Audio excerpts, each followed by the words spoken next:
para finalizar aqui essa primeira parte, um jogador que foi procurado pelo Goiás no ano passado, o Marlon, tá? O Marlon, zagueiro ex-Barcelona, Fluminense, Sassuolo no futebol italiano. O Marlon, ele foi, foi em 2022, tá? Corrigindo aqui a informação, ele foi procurado para a Série A ali no comecinho do ano, aquela época que o Goiás trouxe o Sidney, você lembra dele? Aquele zagueiro que veio do Cruzeiro, jogou muito tempo no futebol espanhol. O Goiás procurou o Marlon naquele momento, mas era um jogador muito caro. Ele estava naquela situação envolvendo o futebol ucraniano, no Shakhtar, não queria ficar por lá, mas acabou sendo emprestado ao Monza. Ele rescindiu o contrato no Fluminense, nesse ano jogou apenas 8 vezes. Pensei que daria certo esse retorno dele ao Fluminense, mas não jogou bem, né? Assisti alguns jogos dele no ano passado, inclusive contra o Goiás, mal pra caramba. Nessa temporada também 8 jogos. Ainda assim penso que é um zagueiro bem interessante, tá? Está dando sopa aí no mercado. Não é barato também, mas é um nome que talvez, olhando para o ano que vem, por exemplo, é óbvio que o Goiás não pode torrar todo o dinheiro, mas é muito mais barato, mais fácil, né? Na maioria das vezes, quando o jogador não pede luvas estratosféricas, você fechar com ele quando ele está livre no mercado, do que propriamente buscar um empréstimo quando já está empregado, recebendo às vezes até mesmo um salário muito maior. Mas com o Marlon também, zagueirão com passagem do futebol espanhol, ucraniano, italiano, francês e por último no Fluminense, foi campeão da Libertadores, é um bom jogador também, está aí 100% livre. Equatoriano que também está livre é o John Espinosa, ele que estava por último lá no Lugano, no futebol da Suíça, 25 anos de idade, pode jogar como lateral direito, meia direita, já defendeu inclusive a seleção do Equador na base e 2 partidas no profissional. Confesso para vocês que eu nunca vi o John Lozano jogar, tá? Eu só vi que ele está livre no mercado hoje, fez uma temporada até interessante lá no Lugano, foram 47 jogos, grande parte deles como titular, 2 gols e 2 assistências. Passou também no Chicago Fire dos Estados Unidos e é revelado pelo Independiente Del Valle, jogou também pelo Aucas em 2020 aqui no Equador. Eu gostei, tá? Gostei dos números do atleta, até porque ele vinha jogando com frequência, não está lesionado, é jovem, é um jogador que equatoriano, então assim, jogaria tranquilamente aqui no Brasil, né? É um bom mercado. E está livre, tá? Eu penso que o John Espinosa também é um dos bons nomes hoje, 100% livres no mercado da bola. Ele não atua desde o mês de junho, então está livre, não existe nenhum tipo de empecilho. O zagueiro Wallace também, excelente atleta, 29 anos de idade. O Wallace que é revelado pelo Cruzeiro, passa na Lazio, Mônaco, Braga em Portugal, futebol turco, estava por último nos Emirados Árabes pelo Al Ittihad Kalba. Foram 15 jogos por lá, acabou o seu vínculo, foi especulado em alguns clubes aqui do Brasil.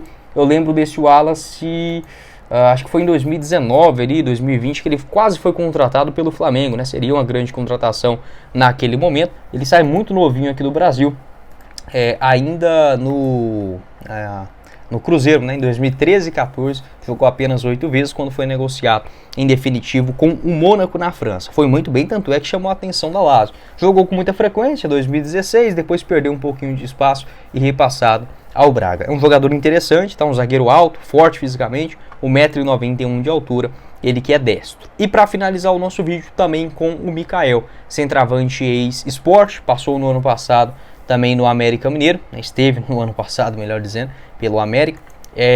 Sobre o Mikael, ele rescindiu o contrato dele na Salernitana. A questão dele é mais principalmente a parte física, tá? O Mikael ele ficou um pouco acima do peso quando foi para a Itália. Ele já era um jogador um pouquinho mais pesado, e isso eu vejo como normal, é tipo o Elvis, né? Se você olhar o Elvis em 2021, 2020, era um jogador um pouquinho mais pesado, mas nada demais, né? Esperava-se que o Mikael iria evoluir fisicamente na Itália, o que acabou não acontecendo. Teve algumas lesões, tanto é que ele foi contratado por 15 milhões de reais no futebol italiano. Passou no Inter em 2022, só um jogo. No ano passado, só 9 jogos pelo América. Tinha contrato até a metade do ano que vem, mas acabou rescindindo com a Salernitana. É um centroavante forte fisicamente, canhoto, bate muito bem na bola de média distância. Eu apostaria no Mikael, sendo honesto com vocês, talvez para uma disputa de campeonato goiano, por exemplo, no começo de ano. O Mikael para a Série B é um cara que, se condicionar bem fisicamente, tiver a cabeça no lugar, o foco em dia, é um cara para ser artilheiro tranquilamente. Ele que é natural esqueci o nome da cidade, mas é aqui pertinho também, no interior do Mato Grosso, até poderia facilitar, tá? O Mikael é um cara que eu gostaria. Para esse ano eu não sei, porque o cara não joga já há muito tempo, tá? Mas como eu falei, às vezes olhando já o ano que vem. Pode deixar a sua opinião. No vídeo de hoje ainda repercutiram aquela carta do ex-presidente do Goiás, o Paulo Rogério Pinheiro, que foi enviada aos conselheiros do maior do Centro-Oeste nesta última quarta-feira. Veio à tona aqui pra gente e dentro dela, além de algumas explicações ou insatisfação com o atual estatuto, já gravei um vídeo falando sobre esse assunto, vou deixar para vocês na tela final. Paulo Rogério também colocou um ponto que a gente já vinha discutindo aqui nos últimos vídeos, as informações sobre SAF, que existem gestores no clube que hoje buscam investidores para o Goiás. Isso relacionado, obviamente, também ao aspecto de SAF. Paulo Rogério, quando deixou o clube, ainda no final do ano passado, ele já tinha comentado que o Goiás, que ele ficaria responsável principalmente pela questão de buscar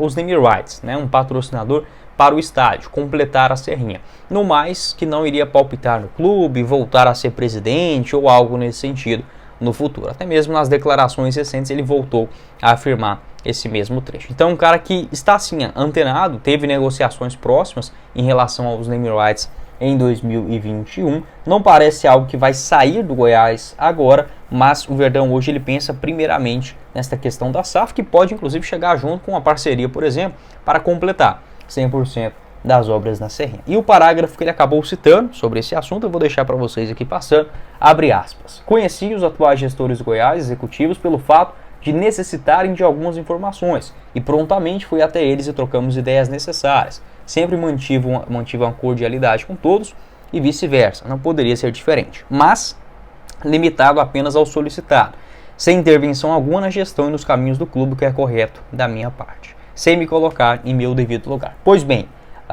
de 3 meses para cá, meu telefone não parou mais. Associados, conselheiros, torcedores e imprensa me pedindo para voltar a aparecer, dar entrevista para tentar unir o Goiás, mudar o rumo do ano e etc. Relutei bastante, muito chato isso. Tem um parente no comando, agora sim, um parente no comando do conselho, no caso o Edmin, outros por trás buscando investidores. Voltar ao estresse do futebol, confusão, briga